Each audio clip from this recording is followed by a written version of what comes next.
Beaten with one arm. U/Warpmind. Meklathak Starbase. Medical Ward. October 15, 2477, Terran Standard Calendar. Meklathak stared blankly at the ceiling, listening to the various medical machinery making their noises indicating his assorted vital signs, and waited for the inevitable. It didn't take long. A mere half hour or so later, two security officers were shown to his bed and sat down to talk. So, Mr. Meklathak, care to explain what happened? Meklathak whimpered a little, then tried to focus his eyes on the officers. Only the left eye cooperated, the right was still pointed towards a point somewhere past the ceiling. How far back do you want me to start? The officer shrugged. Might as well start at the beginning. We understand you had some sort of long-lasting feud with the other party. Meklathak sighed, shuddered, and began to recall the events. Meklathak Starbase. Trade Ward, April 12, 2477. Meklathak looked at the new shop being opened next to his own. The proprietor was one of those strange, mostly furless bipeds, barely 2/3 his own height, and they were wearing an unusually patterned garment. Not something he'd normally worry about, but this new shop, Mackenzie's, looked worryingly like competition. The bolts of fabric being put out on the shelves only confirmed it. This alien was a tailor, and the exotic materials might pose a threat. As soon as the shop lit up, Meklathak strolled over and peered inside. Good morning. Oh, damn, you're tall. Sorry, I'm Mackenzie, you can call me Mac. Welcome to my shop. We do custom clothes, made to fit, with a specialty in old earth styles from Scotland. Anything you're looking for in particular, or just curious about the new kid on the block? Meklathak stepped inside and ran a finger over a fabric sample, an odd square patterned.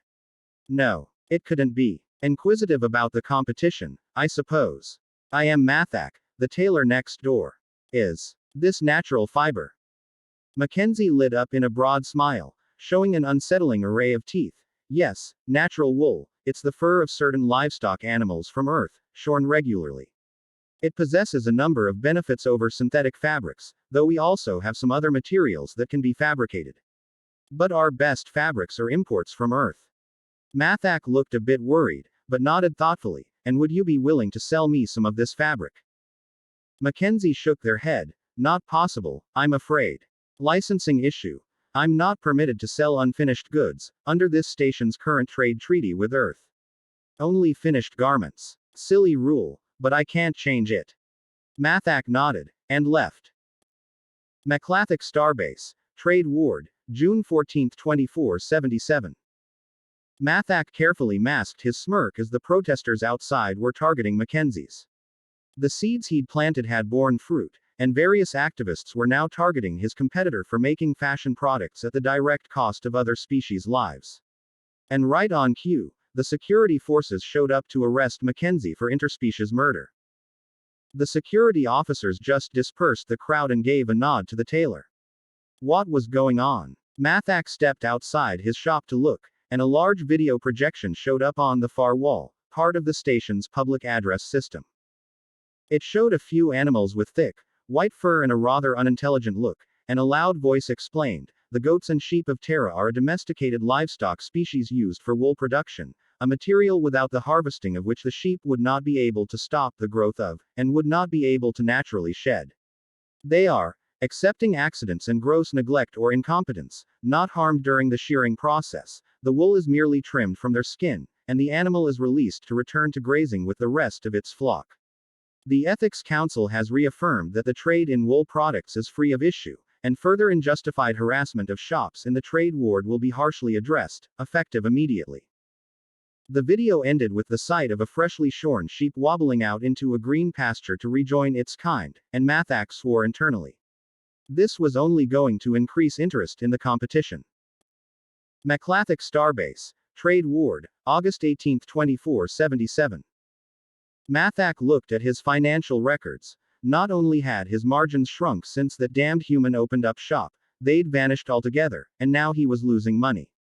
If he couldn't turn this around, he'd go bankrupt, or have to sell, and that would be shameful. The simplest solution.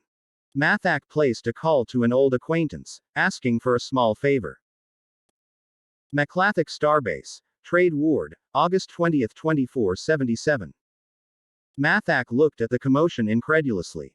Someone had come rushing through the trade ward and thrown a small packet through the door to Mackenzie's, and it had burst into flame, and Mackenzie had just thrown a few layers of fabric over it all, and smothered the flame, just like that. Things just weren't supposed to work like that. Damn it, there had to be some trick to it. He visited Mackenzie's after the investigators left, and Mackenzie was tidying up the last of the mess. Oh, I saw the commotion, what happened?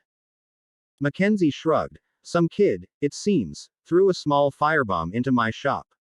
Fortunately, a few layers of wool is great for smothering small fires. Synthetic fabrics might have breathed more. Lucky whatever the stuff was relied on atmospheric oxygen, rather than burning off its own air supply. Meklathak nodded slowly. Well, just let me know if you need any help sorting the affair out, alright. Meklathak Starbase, Trade Ward, October 12, 2477. Meklathak had given up on resolving the matter indirectly. With a couple of stims in his system, he finally mustered the courage to deal with Mackenzie directly, and personally. The length of pipe he held in a hand had decent heft to it, and should be enough to take out the damnable competitor. And Meklathak knew where the security cameras were out of service.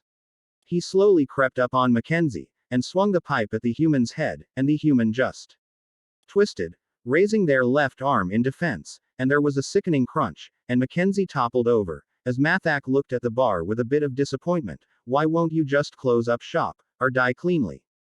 Anything I throw at you, you just shake off, you even avoid getting your brains bashed in cleanly. Now it'll be slower and more painful, with your arm broken like that. Meklathak Starbase, Medical Ward, October 15, 2477. Meklathak's voice had softened to almost a whisper, and that's when Mackenzie yelled out something my translator couldn't interpret, pulled the left arm out of the sleeve, and started beating me with it. I never knew humans had detachable limbs, or that they could use it as weapons. The security officers shared a glance. Anything else you want to add? Meklathak's working eye flicked over to the nightstand. Just a book, for when I woke up, with a note.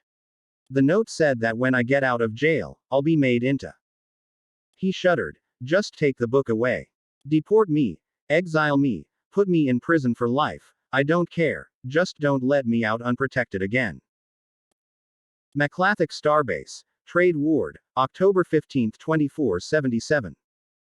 The security officer nodded to the message over the earbud. All right, Mackenzie, it seems. Mackenzie smiled. He's confessed to everything. Good. Perhaps now I can get the insurance case from the fire resolved, too. Yes, what I just don't get is.